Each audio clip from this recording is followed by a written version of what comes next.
बिस्मिल्लाहिर्रहमानिर्रहीम। The blank page official में आपको खुशामदीद कहते हैं। अगर आप नए हैं इस चैनल पर तो सब्सक्राइब ज़रूर करिएगा और बेल आइकन को प्रेस करना ना भूलिएगा। मित्रों, गुज़िश्ता साल 15 अगस्त को इंडिया का नेशनल डे था।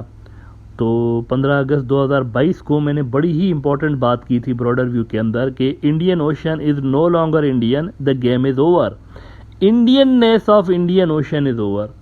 और असल में कहने का मकसद ये था कि पहले इंडिया का इन्फ्लुएंस होता था इंडियन ओशन के तमाम मुल्कों के ऊपर, जो भी इस इंडियन ओशन के अंदर आइलैंड नेशंस हैं या मुल्क रखते हैं, जितने भी यहाँ पे बॉर्डर इंडियन ओशन के साथ, तो वहाँ इंडिया का इन्फ्लुएंस था। लेकिन अब सूरत हाल बदल गई है। अब यहाँ पर चाइना जो है वो आ गया है और उनका इन्फ्लुएंस बढ़ गया है। मिलिट्री, इकोनॉमिक और डिप्लोमेटिक इन्फ्लुएंस उनका बढ़ गया है। तो इंडियननेस जो है वो बरकरार नहीं रही इंडियन ओशन की। Game is over, the tables are turned. अब आज मैं पढ़ रहा था, यूरेशियन टाइम्स एक बड़ा ज़बरदस्त न्यूज़ आउटलेट है, उसके अंदर इंडिया के इंडियन ओशन के अंदर डिक्लाइनिंग जो इम्पैक्ट है ना, जो डिक्लाइनिंग उनका एक पावर है, उस पर बड़ा ज़बरदस्त आर्टिकल लगा है यूरेशियन टाइम्स के अंदर। और उसमें वो कह रहे हैं कि China says Indian Ocean is not India's ocean. अब देखिए, आज लगा है, आज की स्टोरी है। Indian Ocean is not India's ocean, ये चाइना कह रहा है। Is it time to heavily militarise Andaman Nicobar islands and thwart PLA's evil design. अच्छा, अंडमान और निकोबार आइलैंड का अगर आप मैप देखें, ये उसका मैप है। मेरी ये सलाह होगी, इसको पहले ही इस पर काफ़ी मिलिट्री मौजूद है। इंडिया की अहम तरीन हसास जो उनकी इंस्टॉलेशंस हैं वो इन आइलैंड्स पर हैं। इसको मज़ीद मिलिट्राइज अगर आप करेंगे भी ना, तो मेरे हिसाब से कोई फ़ायदा उसका इसलिए नहीं होगा क्योंकि ये अपने बेस से काफ़ी दूर है। ये जो आइलैंड्स हैं ये काफ़ी दूर हैं इंडियन मेनलैंड से, अपने बेस से बहुत दूर हैं। और जो चीज़ जितनी अपनी बेस से ज़्यादा दूर होती है उसको प्रोटेक्ट करना उतना ही मुश्किल होता है। तो ये जो आइलैंड्स हैं ना, आप हैवीली इसको मिलिट्राइज्ड कर भी लेंगे तो जंग के वक्त इस पर कंट्रोल इंडिया रख पाएगा या नहीं रख पाएगा, ये एक बड़ा क्वेश्चन मार्क है। इसको प्रोटेक्ट करना मेरे ख्याल से इतना आसान होगा नहीं। लेकिन नेवरदलेस एक आइडिया दिया गया है कि जिसको मिलिट्राइज्ड कर लें, क्योंकि चाइना का इन्फ्लुएंस बढ़ रहा है रीजन के अंदर। अच्छा, इसी के चलते आपको एक बड़ी खबर ये भी दे दूं, द इकोनॉमिक टाइम्स इंडिया का बड़ा अखबार है, उन्होंने ये खबर लगाई है कि जो गवादर पोर्ट है पाकिस्तान का, स्ट्रेटजिकली बड़ा ही ज़बरदस्त पोर्ट, इम्पॉर्टेंट पोर्ट है, स्ट्रेट ऑफ हॉर्मुज़ के थोड़ा सा ही आगे है। दुनिया का इम्पोर्टेंट चोक पॉइंट है स्ट्रेट ऑफ हॉर्मुज़। दुनिया का ऑयल जो है उसका बड़ा हिस्सा यहाँ से क्रॉस करता है। तो गवादर पे इंडियन मीडिया कह रहा है कि चाइनीज़ नेवी आ सकती है हमें दपड़दूस करने के लिए। द इकोनॉमिक टाइम्स ने खबर लगाई है कि China could project military power from Pakistan Gwadar port. और इसमें वो कह रहे हैं कि the prospects for China projecting military power over the Indian Ocean from Pakistan western coast are growing. A report by the Washington-based US Institute of Peace has said। Americans कह रहे हैं कि पॉसिबिलिटीज़ बढ़ रही हैं कि चाइनीज़ नेवी जो है उनके स्पेशल यूनिट्स आ जाएं यहाँ पर गवादर के ऊपर। वो कह रहे हैं कि China might deploy PLA navy marine corps units to provide security to overseas ports like Gwadar. अच्छा, ये खारिजुल इम्कान नहीं है। इसकी वजह ये भी है कि बहुत ही ज़्यादा डीप इंटरऑपरेबिलिटी मौजूद है चाइनीज़ और पाकिस्तानी नेवी के दरमियान। तो दोनों के इक्विपमेंट्स भी सेम हैं और ये भी है कि दोनों मुल्कों की जो नेवीज़ हैं, ट्रेनिंग उसके दरमियान होती रहती है। तो ट्रेनिंग देने के बहाने से भी चाइनीज़ नेवी यहाँ पर आके बैठ सकती है। It is quite possible. तो ये जो थ्रेट है ना, ये खारिजुल इम्कान, अगर मैं रियलिस्टिक होकर देखूं तो इसको मैं नहीं कह सकता। नाउ दैट डजंट मीन कि चाइनीज़ आके यहाँ पर पाकिस्तान के लिए लड़ेंगे इंडिया से, इसका ये मतलब नहीं है। लेकिन यहाँ चाइनीज़ की प्रेजेंस होना इटसेल्फ जो है ये एक बहुत बड़ा सरदर्द हो सकता है इंडिया के लिए, और इंडिया के लिए सिक्योरिटी थ्रेट्स यहाँ पर पैदा हो सकते हैं। But the question is that do India has any option to stop Chinese from coming to Gwadar. क्या वो ऐसा कर सकते हैं? The answer is no. उनके पास ना तो कोई अथॉरिटी है, ना तो कोई उनके पास पावर है इस तरह से करने का, और ना ही वो पाकिस्तान को फोर्स कर सकते हैं। ऐसा अगर पाकिस्तान करना चाहे तो कर सकता है।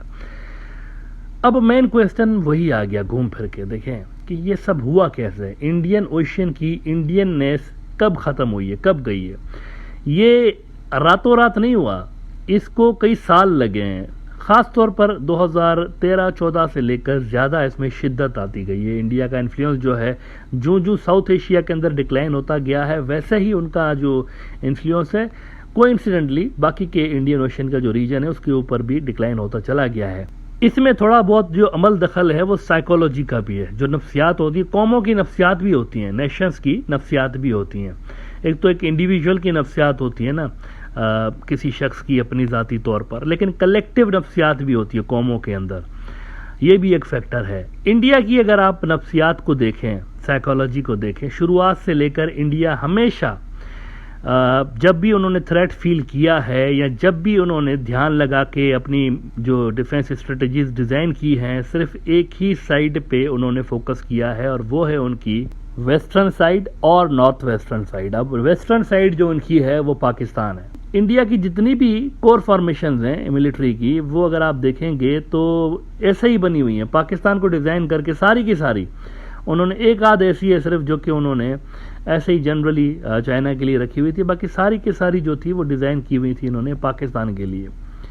और उससे भी पहले अगर आप जाते हैं ना, उससे भी पहले, पाकिस्तान बनने से भी पहले, अंग्रेज़ों के आने से भी पहले, जब यहाँ पर सिविल वॉर्स हो रही थी और मुग़ल भी नहीं आए थे, तब भी इंडिया की जो डिफेंस स्ट्रेटजी नज़र आई है वो वेस्ट को देखकर नज़र आई है। उस साइड पे इंडिया ज़्यादा फोकस्ड रहा है।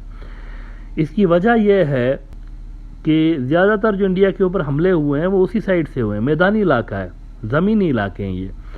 तो सेंट्रल एशिया से और फिर आर्यन आए, जो कि आजकल के नॉर्थ इंडियंस आप देखते हैं। ये नॉर्थ इंडियंस खुद भी आर्यन हैं, आउटसाइडर्स हैं। इन्होंने भी इसी रास्ते से आके इंडिया के ऊपर हमला किया हुआ था। और उसके बाद फिर जब अफ़गान आते हैं तो वो भी वहाँ से आते हैं, इस साइड से।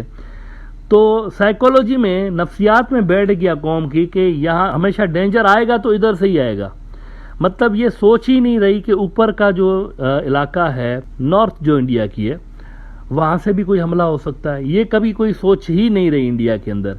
और आज़ादी के बाद भी इंडिया की मिलिट्री का भी माइंड ऐसा ही बना रहा है वैसे, कि वहाँ से कुछ भी नहीं हो सकता। इसका एक रिलीजियस पहलू भी है। एक बार पहले भी मैं यहाँ पर बता चुका हूँ कि रिलीजियस एंगल भी है इसका, और वो सैकड़ों साल से है, सदियों से लेकर है। और वो रिलीजियस एंगल ये है कि इंडिया के नॉर्थ में हिमालयाज़ के पहाड़ हैं, और हिमालयाज़ के पहाड़ों के लिए हिंदुइज्म में ये अकीदा है कि शिवा जो है, जिसको देवता मान के पूजा जाता है इंडिया के बड़े हिस्से में, तो ये माना जाता है कि शिवा जो है वो हिमालयाज़ में रहता है, अपने बच्चे गणेश के साथ और बीवी पार्वती के साथ रहता है हिमालयाज़ में। तो हमेशा से ये एक थॉट रही है कि शिवा प्रोटेक्ट कर रहा है नॉर्दर्न बॉर्डर्स को इंडिया के। और ये चीज़ मिलिट्री के अंदर भी मिलती है। वैसे अजब बात देखें, मिलिट्री के अंदर भी इंडिया में ये चीज़ नज़र आती है कि हिमालयाज़ में जो है वो शिवा बैठे हुए हैं तो वो प्रोटेक्ट, उधर से कोई हमें ख़तरा नहीं।